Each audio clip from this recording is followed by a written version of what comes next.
Welcome back to the John Fourcade Show, sponsored each week by Veterans Ford. It's our spotlight segment of two of the top players for the 2015 NFL Draft. And we'll go on the defensive side first. From Kentucky, their defensive end outside linebacker, Alvin Bud Dupree.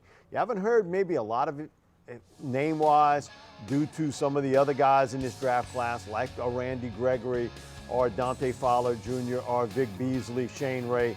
Well, there's a good chance that Bud Dupree, at 13, he's going to be there. And he's a guy, John, that has been a hybrid player, played both defensive end, outside linebacker, a ferocious open field tackler, a really great athlete. Is getting better with his moves and his ability to get off of a block. But what you see here is some pass rush ability and closing speed to the quarterback. And he hits you in a bad way when he gets open. Well, Mike, I think that's what teams need right now. They're looking at these defensive guys, these hybrid type guys, these 250, 260-pound guys who can run and move. And that's the key to it. If you got a guy like that on the defense side of the ball who come off the edge, who is a good pass rusher, who could possibly, do some things also as a linebacker to help you, cover tight ends, maybe backs out the backfield. This kid right here, I believe, can do that. There's no doubt about it. He's got the athletic ability. We see that here on the tape. If he's available at 13, do the Saints think of that? I don't think the Saints have any of that right now on their roster. I don't think they have a guy this kid's ability who can run up the field, pass rush, and drop back as well as that. And he's not a bad guy playing in the run department as well. Another thing, too, with it is, pass rush defensive ends, outside linebackers, it's like water and bread come time for hurricanes. Man, they don't stay on the shelf long. You're right. In round one. I mean, they offer that real quick. And we talked about it before. Randy Gregory from Nebraska, Shane Ray, Dante Fowler Jr., they're not going to be there at 13. As a 50-50 shot with Vic Beasley possibly being there, Bud is a guy that I think will be there at 13. Do you take him at 13, or would you peel back a little bit in the draft and hope to get him at 16 or 17 with the team looking to move up for an offensive lineman? And one of those top offensive linemen we have right here with us, Brandon Scherff from University of Iowa. 6'5", 315 pounds. He's played left tackle.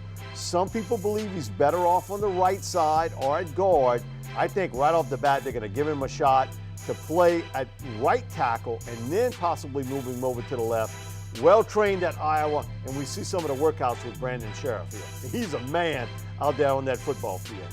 Well, there's no doubt about it. Look at he does this guy right here. Pancakes. Yeah, oh my Lord. He just, get down there, son, and don't get up. That's what he's telling him right now. And we see 68 here just blowing that hole and getting downfield to the second level. Wow. And that's the thing to watch, his quick feet, his movement skills, and his ability to adjust to guys coming in toward the quarterback. You saw it on that final play, and then him just blowing out this guy up on the edge, still taking him outside. Again, 68, you can watch it, just takes him and just kind of just mauls him out and just sets up that the quarterback can throw on the run.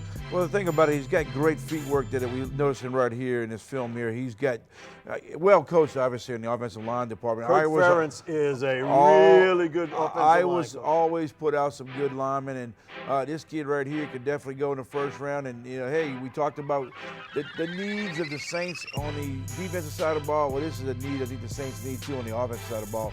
A solid lineman that they can definitely replace with some of these guys they have right now. And this guy right here just shows he just mauls people. Yeah, he comes to play with a pretty nasty attitude, and I think he's going to be in that mix, John, of a top 10, top 12 pick. It'll be interesting if he would be there at 13. I think he'll be off the board there. I think what happens after him is the intrigue.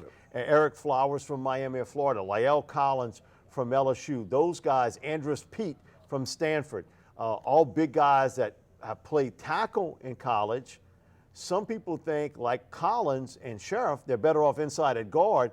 I think both of them might end up being like Andrew Whitworth. Wherever you need him, he'll play. If it's right tackle or guard, wherever it is, he'll go ahead and slide into that spot. Mike, if you're a good offensive lineman and you're that capability of playing guard, tackle, right side, left side, they're going to find a spot for you to play. Yeah, there's no question about it. And I think with Brandon, the big question mark is, does he play right or does he play left tackle? I think like with most guys, they'll start out on the right side to see. Even Willie Roaf didn't play year one at left tackle. He played it on the right side.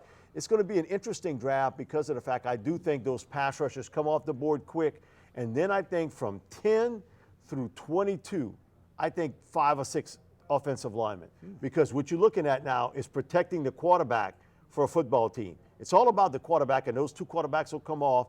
Then it's pass rushers. Then I think it's going to all be about offensive linemen. Well, if there's a center around that's available, Saints, you might want to consider that over a tackle. One of the things I think is you got to go in veteran free agency for a center. I like Rodney Hudson with the Kansas City Chiefs. I thought he had a fabulous season last year for him. And do like what you did with Jeff Fain. Make him the building block of those early Saints teams. I think you do that with Rodney Hudson. Totally agree. A lot more here on the John Fourcade Show, sponsored each week by Veterans Ford. We'll be right back.